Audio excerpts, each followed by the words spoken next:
Shabbat Shalom, and welcome to 5 Minutes of Torah with the Beth Israel Rabbi. This week we read Parshat Bahar. This Torah portion is often combined with Bechukotai, but this week, because we are in a leap year, we only read Parshat Bahar.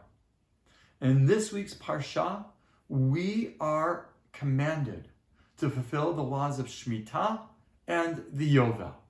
The Shemitah teaches us that once every 7 years we are to allow our land to lie fallow, not to farm it actively, and to allow those who are less fortunate, those who are hungry, to come and take what they want.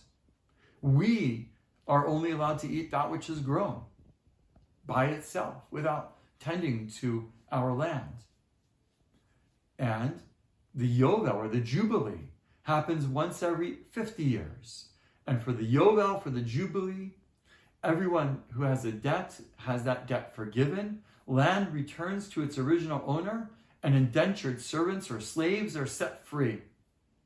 This Parsha, this Torah portion, reminds us that compassion and taking care of those who are less fortunate is extremely important. By the way, even if we don't live on or own a farm, we are still reminded in the Parsha to take care of those who are less fortunate. It is found in the part of the Torah, in the book of Vayikra, against a bigger backdrop about the concept of Kedusha, of holiness. And it is teaching us one particular way to be holy, by taking care of those who are in need. But there's another insight from this Parsha, and it begins right in the beginning when it says that you are to fulfill these laws when you enter into the land of Israel.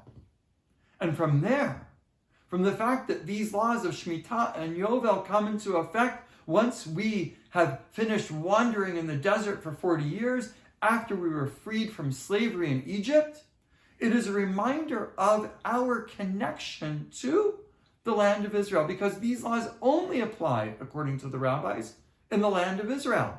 By the way, some rabbis argue whether or not all of the 613 mitzvot are only obligatory in the land of Israel, and outside of the land are just practice.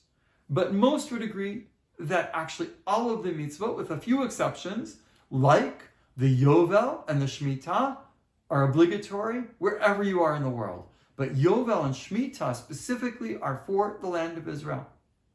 It reminds us of the fact, though, that we as Jews connect directly to the land of Israel, religiously and politically.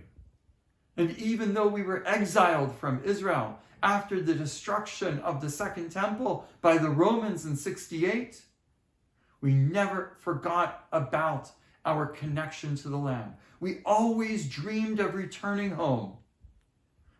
And so, in 1948, when our dream finally became true, when we for the first time had religious and political independence in the land of Israel, we celebrate and continue to celebrate that moment, even though it has come with great challenge, especially since this past October 7th. I want to encourage you to join us at Beth Israel this Shabbat, as we hear from my son Yair Infeld, who has just returned home from a gap year program after he was volunteering and studying in Israel, as he's going to tell us about his year in Israel, about what's been going on since October 7th, the way people feel, what's happening around the country, how he experienced the country over the course of this year, his insights to everyday life in Israel, to its challenges and to its blessings. I look forward to seeing you there. Shabbat Shalom.